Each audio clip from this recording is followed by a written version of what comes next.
മെറ്റനായ ministries YouTube ചാനലിലേക്ക് ഏവർക്കും സ്വാഗതം. കഴിഞ്ഞ ദിവസത്തിൽ നമ്മൾ എന്തുകൊണ്ടാണ് മാരേജ് വേണ്ട, അതിൻ്റെ പർപ്പസ് എന്താണെന്നും ഒക്കെയാണ് ചിന്തിച്ചത്. എന്നാൽ ഈ ദിവസങ്ങളിൽ നമ്മുടെ നാട്ടിൽ അല്ലെങ്കിൽ നമ്മുടെ സഭകളിൽ അല്ലാതെയുള്ള സ്ഥലങ്ങളിലും, ക്രിസ്ത്യൻ കമ്മ്യൂണിറ്റി അല്ലാത്ത കമ്മ്യൂണിറ്റിയിലും ഇന്ന് പലരും, പ്രത്യേകിച്ച് പെൺകുട്ടികൾ, കല്യാണം കഴിക്കാതിരിക്കാനായിട്ടൊരു ശ്രമം നടത്തുന്നു. പല റീസൺസ് ഉണ്ട് അതിന്. എന്താണെന്ന് ചോദിച്ചാൽ പെൺകുട്ടികളുടെ ഇടയിലാണ് കൂടുതലത് കാണുന്നത്. ഇന്ന് മിക്കവാറും ഒക്കെ IT ഫീൽഡിലും മറ്റുള്ളിടത്തുമൊക്കെ ജോലിയുണ്ട്, അത്യാവശ്യം കാശുണ്ട്, സ്റ്റാറ്റസ് ഉണ്ട്. പിന്നെ എന്തിനാണ് കല്യാണം കഴിക്കുന്നത് എന്നുള്ള ഒരു ചിന്ത ഇന്ന് പലർക്കും ഉണ്ട്. അത് മാത്രമല്ല, അവർ ചിലപ്പം അവരുടെ പേരൻസിൻ്റെ അല്ലെങ്കിൽ കുടുംബത്തിലെ അല്ലെങ്കിൽ മറ്റുള്ള കുടുംബജീവിതത്തിലെ ഫെയിലിയേഴ്സ് കണ്ടിട്ടാകാം. അല്ലെങ്കിൽ ബുദ്ധിമുട്ട് സഹിക്കാനായിട്ട് പറ്റത്തില്ല. അവർ കല്യാണം കഴിച്ചു കഴിഞ്ഞാൽ ഒരു പുരുഷൻ വരുന്ന അവൻ്റെ ക്യാരക്ടർ എന്താണ്, ഏത് രീതിയിൽ എന്നെ കൈകാര്യം ചെയ്യും, ഏത് രീതിയിൽ കുടുംബജീവിതം മുമ്പോട്ട് പോകും, അത് ഫെയിലിയർ ആകുമോ, കുഞ്ഞുങ്ങളെ വളർത്താൻ പറ്റുമോ, അവരെ നോക്കാൻ പറ്റുമോ എന്നുള്ള പേടി.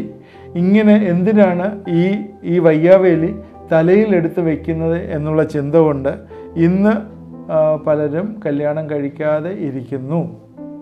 അതുകൊണ്ട് ഞങ്ങൾക്ക് ഒരുപാട് പ്രയർ റിക്വസ്റ്റുകൾ ഈ ദിവസങ്ങൾ വരുന്നത്, എൻ്റെ കുഞ്ഞിൻ്റെ കല്യാണത്തിന് വേണ്ടി പ്രാർത്ഥിക്കണം, അവരുടെ മനസ്സൊന്ന് മാറിക്കിട്ടാനായിട്ട് പ്രാർത്ഥിക്കണം എന്ന് പറഞ്ഞ് പ്രയർ റിക്വസ്റ്റുകൾ ക്രിസ്ത്യൻ ഫീൽഡിലുള്ള പലരുടെയും കയ്യിൽ നിന്ന് വരുന്നു. നമ്മുടെയൊക്കെ സഭകളിലും അതുപോലുള്ള സ്ഥലങ്ങളിലുമൊക്കെ 30 വയസ്സും 32 വയസ്സും 35 വയസ്സ്, ഈവൻ 40-45 വയസ്സായിട്ടുള്ള പെൺകുട്ടികളും അതുപോലെ ആൺകുട്ടികളുടെയും കല്യാണം നടക്കാതെ ഇരിക്കുന്നതായിട്ട് നമ്മൾ കാണുന്നു. അതുപോലെ ഫോറിൻ കൺട്രീസിലൊക്കെ പോയി ജോലി ചെയ്യുന്ന പല ആൺകുട്ടികളും പെൺകുട്ടികളും കല്യാണം കഴിക്കുന്നില്ല എന്ന് കാണുന്നു. ഇങ്ങനെയൊക്കെയുള്ള ഒരു സംഭവം ഇന്ന് ധാരാളമായിട്ട് കാണുന്നു. ഇനി അടുത്ത 1-2 എപ്പിസോഡുകൾ ഇതിനെയാണ് അഡ്രസ്സ് ചെയ്യുന്നത്. എന്തുകൊണ്ടാണ് കല്യാണം കഴിക്കാതിരിക്കുന്നത്, എന്തുകൊണ്ടാണ് കല്യാണം കഴിക്കേണ്ടത് എന്നുള്ളതിനെ അഡ്രസ്സ് ചെയ്യുന്നത്. നമ്മൾ പറഞ്ഞ പല പോയിന്റുകൾ റിപ്പീറ്റ് ചെയ്യും, കാരണം കല്യാണത്തിൻ്റെ ആവശ്യം, അതിൻ്റെ പർപ്പസും ഒക്കെ പറഞ്ഞല്ലോ. അതൊക്കെ പല പോയിന്റ്സുകൾ റിപ്പീറ്റ് ചെയ്യുമെങ്കിലും പ്രത്യേകിച്ചും ഈ വരുന്ന 1-2 എപ്പിസോഡുകൾ നിങ്ങൾ പ്രത്യേകം ഇത് ശ്രദ്ധിക്കുകയും, പേരൻസ് ആണെങ്കിൽ ഇത് നിങ്ങളുടെ മക്കൾക്ക്, കല്യാണം കഴിക്കാതിരിക്കുന്ന മക്കൾക്ക് ഇത് ഫോർവേഡ് ചെയ്ത് കൊടുക്കുകയും ചെയ്യണമേ എന്ന് ഞാൻ നിങ്ങളോട് ഹൃദയപൂർവ്വം നിങ്ങളോട് അപേക്ഷിക്കുകയാണ്. കാരണം ഇത് കണ്ടിരിക്കേണ്ടതാണ്. പലരും ഹൃദയം കാഠിന്യം കൊണ്ട് ഇന്ന് അടച്ചിരിക്കുകയാണ്, പിശാചി വന്ന് അടച്ചിരിക്കുകയാണ്.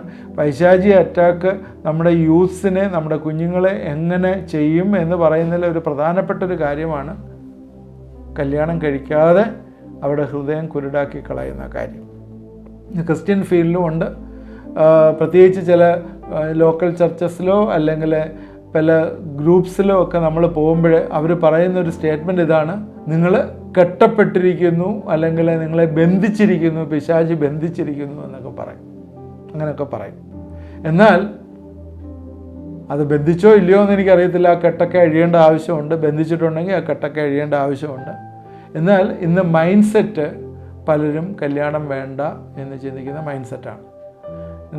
ഒരിക്കലും ഞാൻ സൂചിപ്പിച്ചാണ്, നോർത്തിലും അതുപോലെ വിദേശ രാജ്യങ്ങളിലുമൊക്കെ ഇന്ന് സയൻസ് ഒരുപാട് പുരോഗമിച്ചുകൊണ്ട് എംബ്രിയോ ഫ്രീസ് ചെയ്ത് വെച്ചിട്ട് കല്യാണം നടത്തുന്ന സാഹചര്യങ്ങളും, കല്യാണം കഴിഞ്ഞ് പിന്നീട് കല്യാണം കഴിക്കാമെന്നും എംബ്രിയോ ഫ്രീസ് ചെയ്ത് വെച്ചിരിക്കുന്നതുമൊക്കെ നമ്മൾ കാണുന്നുണ്ട്. അതുകൊണ്ട് ബൈബിൾ എന്താണ് പറയുന്നത്, ബൈബിളിലുള്ള ഗൈഡ് ലൈൻസ് എന്താണ്, ഫോറിൻ കൺട്രീസിൽ ജോലി ചെയ്യുന്നവരുടെ കല്യാണം നടക്കുമോ, അതിന് നടക്കാതിരിക്കാനുള്ള കാരണം, അതെങ്ങനെ നടത്തിയെടുക്കാം എന്നൊക്കെയുള്ള കാര്യങ്ങളെക്കുറിച്ചും ഒക്കെ നമ്മൾ ഇന്ന് ചിന്തിക്കുകയും അതിൻ്റെ പ്രായോഗികമായിട്ടുള്ള ചിന്തകൾ ഒക്കെ നിങ്ങളോട് ഷെയർ ചെയ്യുകയും ചെയ്യുന്നതാണ്. അതുകൊണ്ട് ഇന്ന് ഇത് നിങ്ങൾ ശ്രദ്ധയോടുകൂടി കേൾക്കണം. നിങ്ങളുടെ കുഞ്ഞുങ്ങൾക്ക്, കല്യാണം കഴിയാതിരിക്കുന്ന കുഞ്ഞുങ്ങൾക്ക് അയച്ചു കൊടുക്കുകയും ചെയ്യണമേ എന്ന് റിക്വസ്റ്റ് ചെയ്യാം. പല ഭവനങ്ങളിലും ഇന്ന് പേരൻസ് പ്രാർത്ഥിച്ചുകൊണ്ടിരിക്കുകയാണ്. ഇത് കേൾക്കുന്ന പ്രിയപ്പെട്ടവർ, വിവാഹം കഴിയാത്തവർ, കല്യാണം കഴിക്കണ്ട എന്ന് പറഞ്ഞ് ഹൃദയകാഠിന്യത്തിലിരിക്കുന്നവർ പ്രത്യേകം ശ്രദ്ധിക്കുക. അതുപോലെ കൊച്ചുമക്കളുടെ കല്യാണം ആലോചിക്കുന്നവർ പ്രത്യേകം ശ്രദ്ധിക്കുക, ഒരുമിച്ച് ചിന്തിക്കുക. ഇതിൽ പറയുന്ന ഭാഗങ്ങളൊക്കെ ബൈബിളിൽ നിന്നുള്ള ചില റെഫറൻസസ് ആണ് പറയുന്നത്. അതുകൊണ്ട് പ്രത്യേകം ശ്രദ്ധിക്കുക. ക്രിസ്ത്യൻ മാരേജിനെ കുറിച്ച് നമ്മൾ ചിന്തിക്കുമ്പോൾ കല്യാണം എന്തുകൊണ്ട് കഴിക്കണം എന്നുള്ള ഒരു കാര്യം പ്രത്യേകം ശ്രദ്ധിക്കുക. ഒരു വാക്യം ജനസിസ് ചാപ്റ്റർ 2 വേഴ്സസ് 18, ഉൽപ്പത്തി പുസ്തകം 2:18 ഇങ്ങനെയാണ് പറയുന്നത്: അനന്തരം യഹോവയായ ദൈവം മനുഷ്യനെ ഏകനായിരിക്കുന്നത് നന്നല്ല, ഞാൻ അവന് തക്കതായൊരു തുണ ഉണ്ടാക്കി കൊടുക്കും എന്നറിയിച്ച്. ഇതറിയാവുന്ന വാക്യമാണ്, എല്ലാവർക്കും അറിയാവുന്നതാണ്. ഇത് ക്രിസ്ത്യൻ മാരേജിലൊക്കെ ഒരുപാട് പ്രസംഗിക്കുന്നതാണ്. തക്കതായ തുണ എന്ന് പറഞ്ഞാൽ നമ്മളത് നേരത്തെ സംസാരിച്ചതുമാണ്. ഇണയല്ല, തുണയാണ് ആവശ്യം. It is A command from God. കല്യാണം കഴിക്കുന്നത്, ഒറ്റയ്ക്കിരിക്കുന്നത് മനുഷ്യന് നല്ലതല്ല. It is A command from God. അതിനകത്ത് പ്രത്യേകിച്ചൊരു ആർഗ്യുമെൻറ്റിൻ്റെ ആവശ്യമൊന്നുമില്ല. It is A command. അത് മാത്രവുമല്ല, ദൈവം തന്നെ പറഞ്ഞതാണ് തക്കതായ തുണ ഉണ്ടാക്കി കൊടുക്കും. മനുഷ്യൻ്റെ മുമ്പിൽ കൂടി എല്ലാ മൃഗങ്ങളെയും ദൈവം നടത്തി. എല്ലാ കന്നുകാലികളെയും പറവജാതികളെയും കാട്ടുമൃഗങ്ങളെയും എല്ലാം അവൻ്റെ മുമ്പിൽ കൂടി നടത്തിയിട്ട് തക്കതായൊരു തുണ അവന് കിട്ടിയില്ല. ശ്രദ്ധിക്കുക, അവന് തക്കതായൊരു തുണയെ കിട്ടിയില്ല. ചിമ്പൻസിയെ അവൻ്റെ മുമ്പിൽ കൂടെ നടത്തി.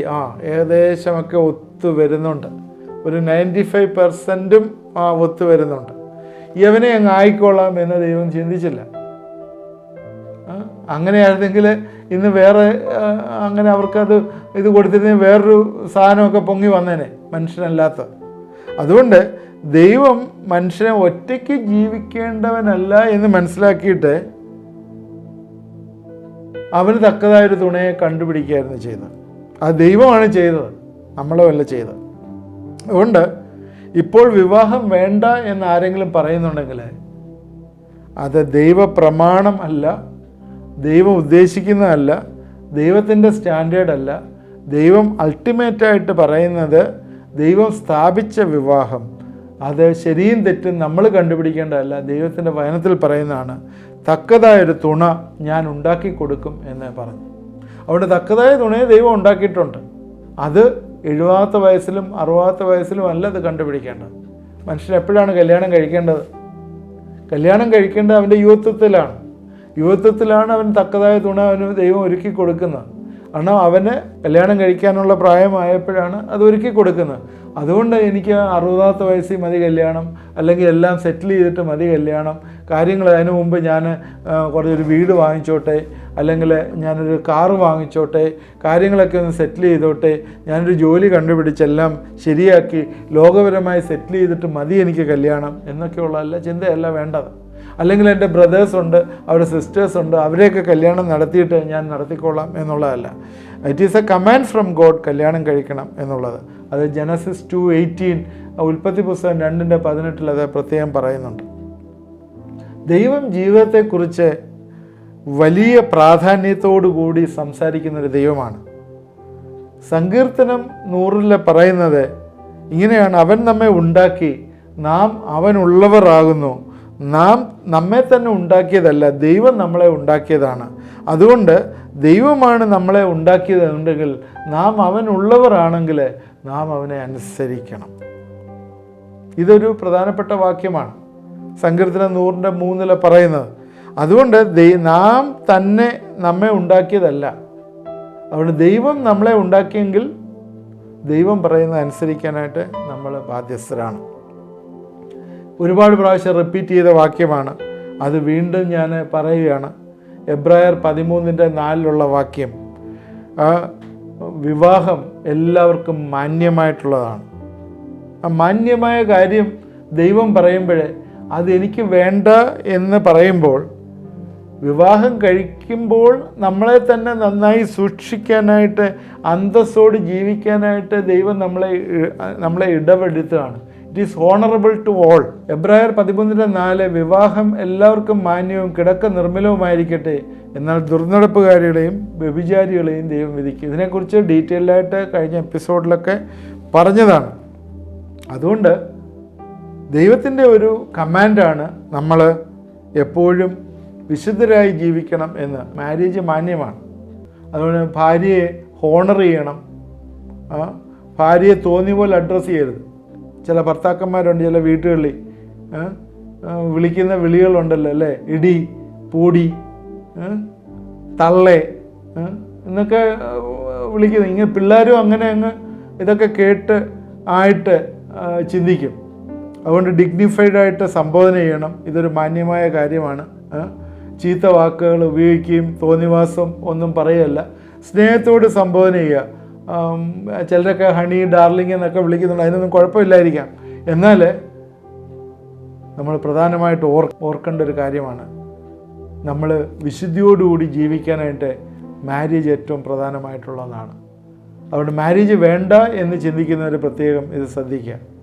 അതുപോലെ തന്നെ കഴിഞ്ഞ എപ്പിസോഡുകളിൽ പറഞ്ഞതാണ്,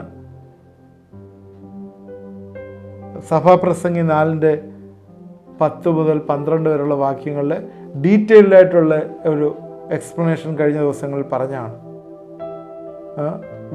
ഒരുവനേക്കാൾ ഇരുവർ നല്ലത്, ദേ ക്യാൻ സേർവ് ടുഗദർ, അതാണ് ഏറ്റവും വലിയ കാര്യം.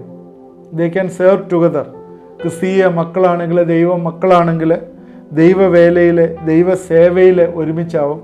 കുടുംബജീവിതത്തിലും അങ്ങനെയാണ് എന്ന് മറന്നു പോകരുത്. അതുപോലെ തന്നെ മത്തായി 18-ാം അധ്യായത്തിൻ്റെ 19-ാം വാക്യം, അതിലിങ്ങനെയാണ് പറയുന്നത്, ഭൂമിയിൽ വെച്ച് നിങ്ങൾ 2 പേർ യാചിക്കുന്ന ഏത് കാര്യത്തിലും ഐകമത്യപ്പെട്ടാൽ അത് സ്വർഗസ്നായ എൻ്റെ പിതാവെങ്കിൽ നിന്ന് ലഭിക്കും. ഇത് വലിയൊരു പ്രോമിസാണ്. ഐകമത്യപ്പെട്ട് പ്രാർത്ഥിക്കാൻ പറ്റുന്നത് ഭാര്യയ്ക്കും ഭർത്താവിനുമാണ്. പ്രാർത്ഥനാ ജീവിതം, നിങ്ങളുടെ പ്രാർത്ഥനാ ജീവിതം എഫക്റ്റീവ് ആവാനായിട്ട് കല്യാണം കഴിക്കുന്നത് നല്ല, അല്ലേ? കല്യാണം കഴിക്കാതിരിക്കുന്നവർ പ്രത്യേകം ശ്രദ്ധിക്കുക. ക്രിസ്ത്യൻ ബാക്ക്ഗ്രൗണ്ട് ആണെങ്കിൽ നിങ്ങളുടെ പ്രാർത്ഥനാ ജീവിതം എഫക്റ്റീവ് ആവണമെങ്കിൽ നിങ്ങൾ കല്യാണം കഴിക്കണം. എന്തുകൊണ്ട് കല്യാണം കഴിക്കണം എന്നുള്ളതുകൊണ്ട് പറയുകയാണ്. ഞാൻ കല്യാണം കഴിക്കുന്നില്ല എന്ന് പറയുന്നവരെ പ്രത്യേകം ശ്രദ്ധിക്കുക. ഭൂമിയിൽ നിങ്ങൾ 2 പേർ ചേർന്ന് യാചിക്കുന്ന ഏത് കാര്യത്തിലും ഐകമത്യപ്പെട്ടാൽ സ്വർഗസ്നായ എൻ്റെ പിതാവ് അവ നിങ്ങൾക്ക് തരും. അതുകൊണ്ട് നമ്മുടെ പ്രാർത്ഥനയ്ക്ക് ഉത്തരം കിട്ടാൻ നിങ്ങൾ ഏറ്റവും ബെസ്റ്റ് മെത്തേഡ് നിങ്ങൾ ഭാര്യയും ഭർത്താവുമായി തീരുക എന്നുള്ളതാണ്. ഏകാന്തത മാറ്റാനായിട്ട് കല്യാണം നടത്താം. മനുഷ്യൻ്റെ ഏറ്റവും വലിയ പ്രയാസം ഏകാന്തതയാണ്, നമുക്കറിയാമല്ലോ. ഇപ്പോൾ അത് പറയുമ്പോഴേ മനസ്സിലാവില്ല. ഒറ്റയ്ക്കിരിക്കുന്ന അവസ്ഥ എന്ന് പറയുമ്പോഴേ അത് വലിയൊരു പ്രയാസമുള്ള കാര്യമാണ്. സോളിറ്ററി കൺഫൈൻമെൻറ്റ്, ഏകാന്ത തടവ് എന്നൊക്കെ പറഞ്ഞ് നിങ്ങൾ കേട്ടിട്ടുണ്ടാവും. അത് ഏറ്റവും വലിയ കുറ്റവാളികൾക്ക് കൊടുക്കുന്ന ഒന്നാണ്. മനുഷ്യന് ആവശ്യമാണ്, കൂട്ടാവശ്യമാണ്. ചിന്ത പങ്കിടാനായിട്ട്, ഒരുമിച്ച് ചിരിക്കാനായിട്ട്, ഒരുമിച്ച് കാര്യങ്ങളെ ചെയ്യുവാനായിട്ട്, ഒരു കോൺഫിഡൻസ് ലെവൽ ഇൻക്രീസ് ചെയ്യാനായിട്ട്, അന്യോന്യം സ്നേഹിക്കാനായിട്ട്, അന്യോന്യം കരുതുവാനായിട്ട്, നേരത്തെ പറഞ്ഞ അന്യോന്യം പ്രാർത്ഥിക്കുവാനായിട്ട്, ഒരാളുടെ കാര്യം ഡിസ്കസ് ചെയ്യുവാനായിട്ട്. നിങ്ങൾക്ക് കണ്ടിട്ടുണ്ട്, ഈവൻ മറ്റുള്ള പക്ഷി മൃഗങ്ങളിൽ പോലും തന്നെ ഇണകൾ ഒരുമിച്ചിരിക്കുകയും അവർ സന്തോഷിക്കുകയും ചെയ്യുന്നത് കണ്ടിട്ടില്ലേ? ഏകാന്തത മാറ്റാനായിട്ട് നേരത്തെ പറഞ്ഞ സഭാപ്രസംഗി 4:10-12 അതൊക്കെ പറയുന്നുണ്ട്. വീണാൽ എഴുന്നേൽക്കുവാനായിട്ട്, ഒരുമിച്ച് കിടന്നാൽ കുളിര് മാറും എന്നൊക്കെ അത് പറഞ്ഞിട്ടുണ്ട്. കല്യാണം കഴിക്കാത്തവർക്ക് അയ്യോ കഷ്ടം, അതേ പറയാൻ പറ്റുള്ളൂ. വീണാൽ അവർ വീണ് കിടക്കും. ഞാൻ തന്നെ മാനേജ് ചെയ്തോളാം, എന്നെ ആരും സഹായിക്കണ്ട എന്ന് പറയുന്ന സാഹചര്യങ്ങൾ നിങ്ങൾ പറയുന്നുണ്ടെങ്കിൽ, ഏതെങ്കിലും ഒരു സാഹചര്യത്തിൽ ഒന്ന് വീണു പോയാൽ ജീവിതത്തിലൊരു വീഴ്ച, 2 വീഴ്ച ഉണ്ടാവും.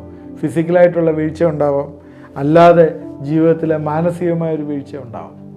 ഈ മാനസികമായിട്ടുള്ള വീഴ്ച വന്നാൽ നമ്മളെ കറക്റ്റ് ചെയ്യാനായിട്ട് ഭാര്യയ്ക്ക് ഭർത്താവിനെ കഴിയുള്ളൂ എന്ന് നമ്മൾ മറന്നു പോരുത്. അതുകൊണ്ട് ശരിയായിട്ടുള്ള കാര്യം ഭർത്താവിനൊന്ന് പറഞ്ഞു കൊടുക്കാൻ അത് ഭാര്യയ്ക്കേ പറ്റുള്ളൂ.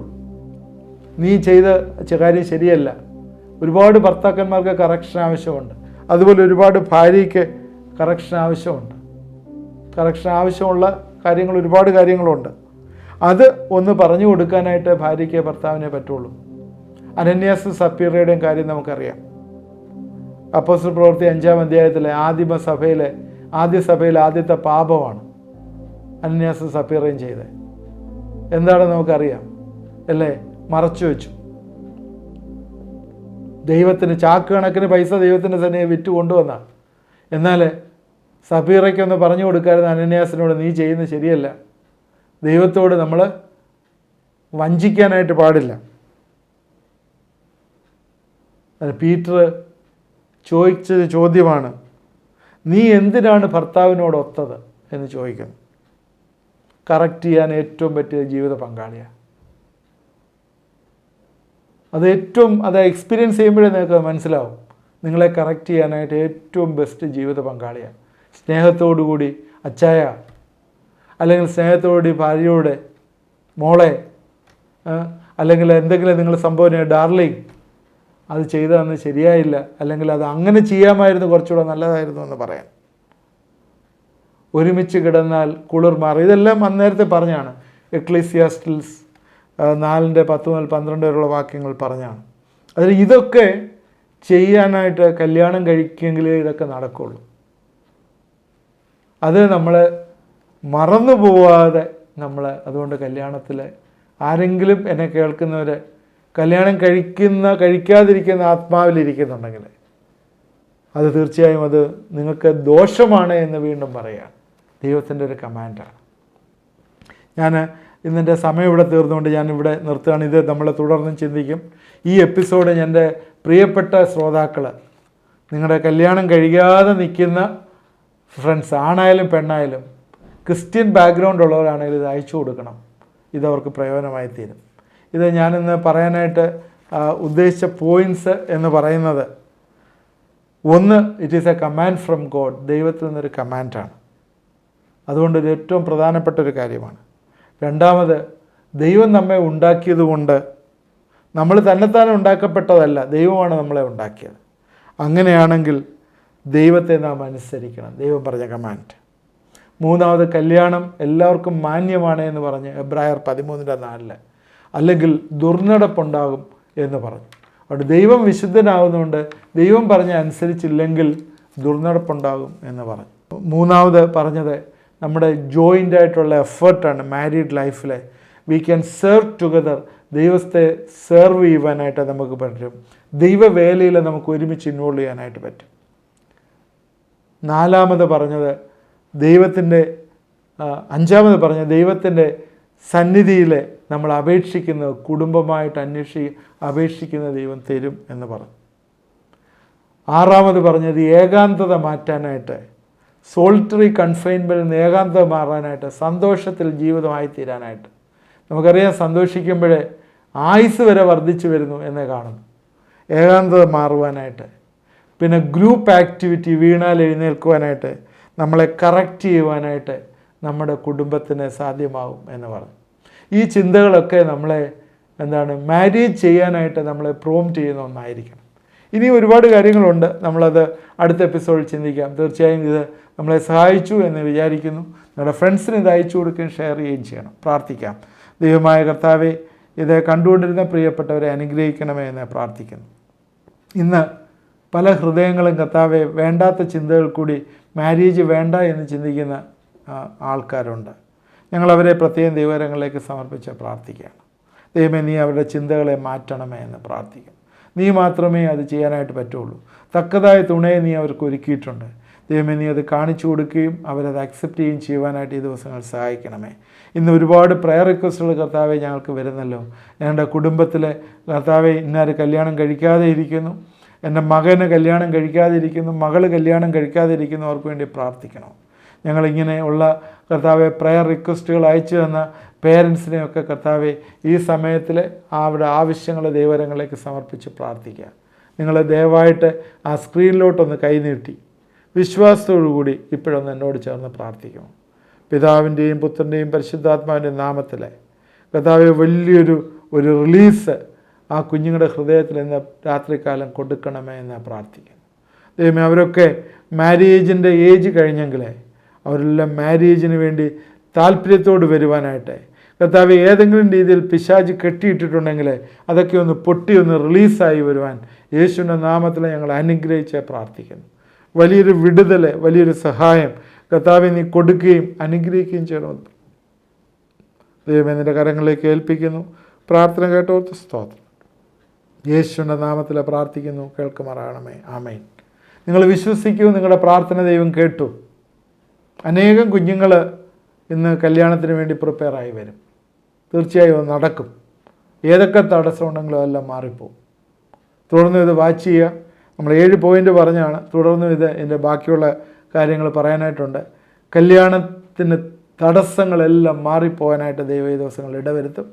മറ്റുള്ളവർക്ക് വേണ്ടി ഷെയർ ചെയ്ത് കൊടുക്കുക. നിങ്ങൾ ആദ്യം കാണുകയാണെങ്കിൽ സബ്സ്ക്രൈബ് ചെയ്യുക. നിങ്ങളുടെ കമൻറ്റ് ബോക്സിലൂടെ പ്രയർ റിക്വസ്റ്റുകൾ, ഏത് കഠിനമായിട്ടുള്ള പ്രയർ റിക്വസ്റ്റും ദൈവം ഉത്തരം തരുവാനായിട്ട് മതിയായിട്ടുള്ള ദൈവമാണ്. നിങ്ങൾ ആ പ്രയർ റിക്വസ്റ്റുകൾ ആ വാട്സാപ്പിൽ പോസ്റ്റ് ചെയ്താൽ നിങ്ങൾക്ക് വേണ്ടി പ്രാർത്ഥിക്കുന്നതാണ്. ദൈവം നമ്മളെല്ലാവരെയും അനുഗ്രഹിക്കട്ടെ.